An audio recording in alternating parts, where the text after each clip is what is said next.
Hi, I'm Kimberly Rickard, and this will be my 25th year here at Lee Summit North High School. I have my bachelor's and my master's in mathematics.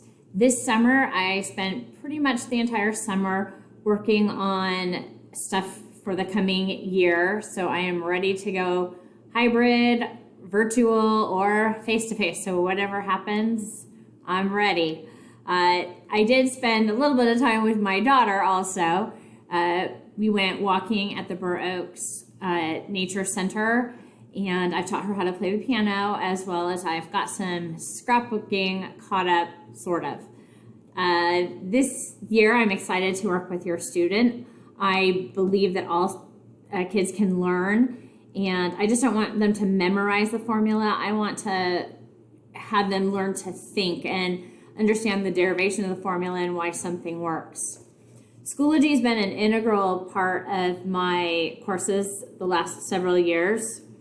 I daily post what the assignments are in the updates feature in Schoology. And another useful place that you'll find is the resource folder. I have several links, including one to my website. You can also find that in the Lee Summit North website under my name in the staff folder. I also have the syllabus posted here, so if you have any questions on the course, you can get more information there as well. When you get your Schoology courses for your child, if you will sign up in the parent access so you can see what they're doing in Schoology and make sure that the homework is getting done. I do push those over into PowerSchool Daily, Monday through Friday, so you can check there as well. For Algebra 2 and Algebra Geometry 3, I'm going to talk about those two courses next, and then I'll talk about pre-calc, and I'll wrap it all up. Algebra 2 and Algebra Geometry 3, the parents can monitor their child's work in Schoology. The note packets and videos are going to be under each unit, so you can go to the unit folder and pull up the videos and then all the assignments in order for that unit. I do push the assignments over to PowerSchool at least once a day, Monday through Friday. And in Algebra 2 and Algebra Geometry 3, I let the kids redo the assignments. Schoology lets you redo those up to 20 times. Please don't do the assignment 20 times or have your child do it that many times. If they need to do it more than twice, have them come in and ask questions, whether that be in class or it be on virtual office hours, whatever we end up doing this year. But make sure that they're coming in and getting help and not just redoing those 20 times and getting frustrated they're missing them every time. I do take the highest grade, so if they do redo the assignment, they can improve their score every time. That is a learning tool. I think that students, if they look at their mistakes, see their mistakes, and then go back and correct them, they're learning the material much better than, oh, I missed it, I don't get credit for it, I'm going on. But again, if they are struggling, have them make sure they come in and get help from me. A handful of assignments are only one-time submissions, and I think there's less than 10 for the entire semester that are one-time submissions. If they have questions on those assignments, they definitely want to come in and ask before they hit submit. And the one-time submissions are ones that require me to grade. I do close the homework the day that the class takes the test, so the kids will no longer be able to do submissions after the test has been given to the class. Or actually, I pull it before the test is given to the class, but I pull it that day. For pre-calculus, the school district has purchased an online book. Most of the assignments for pre-calculus are in this online piece. The kids look at the problems in there. They get 3 tries on a problem, and if they miss it the first 3 times, it'll pop out a new question for them to get credit on that particular problem, but they can still get the points even if they missed it multiple times.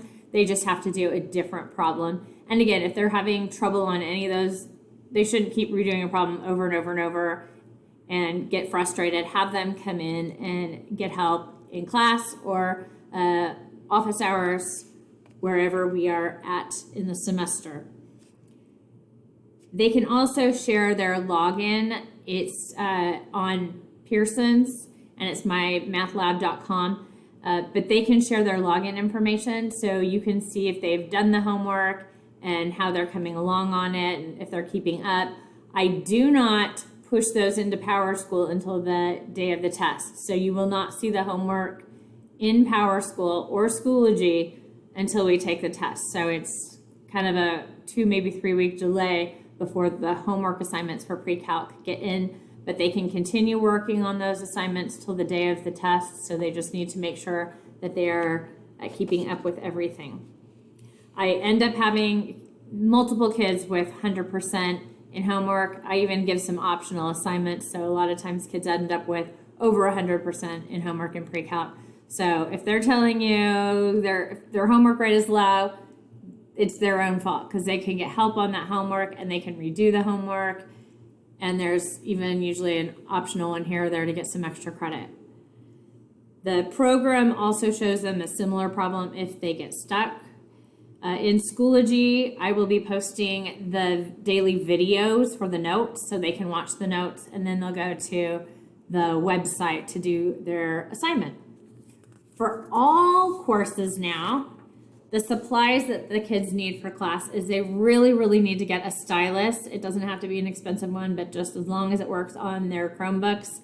I know I've got a free one when I went and voted, so maybe if you voted, you'll have one of those as well that you could maybe donate to your child. But I know Walmart, Office Max, Office Depot, lots of places, Target, all those places have styluses for fairly cheap. So if you can get your child a stylus so they can write on their Chromebook, some of the assignments that they'll have to write and draw on their Chromebook and submit. The TI graphing calculator, if they have an 83, 84, 86, even if they have some of the older versions, if you have a child that went through school and has a TI graphing calculator, don't buy a new one. I can get it to work. We'll just have to probably set up a time for me to meet with your child if they're struggling with that. But that's helpful to have. It's not required, but it is very helpful, especially for the pre-calc class. The scientific calculator is needed if they don't have a graphing calculator. There are ones that are available on the Chromebook and on your phone. However, it's probably just easier so you don't have to toggle back and forth to just have a scientific calculator that you can hold in your hand and you can work on as you're doing your homework assignments. And of course, paper and writing utensils are needed. And I do have note packets in Schoology for Algebra 2 and Algebra Geometry 3 that they can print out. Pre-calculus ones, they'll just need to go to my website, but that in the resource folder, there's a link to my website. So if they want to print out the notes for pre-calc, that's also available. Please email me if you have any questions. I will respond within 24 hours, Monday through Friday. I am excited for a new school year and look forward to working with your child. Parent support is appreciated and wanted. Please feel free to contact me. Do not hesitate. I like to have parent involvement. It just makes the year so much smoother. Thanks a lot. Bye-bye.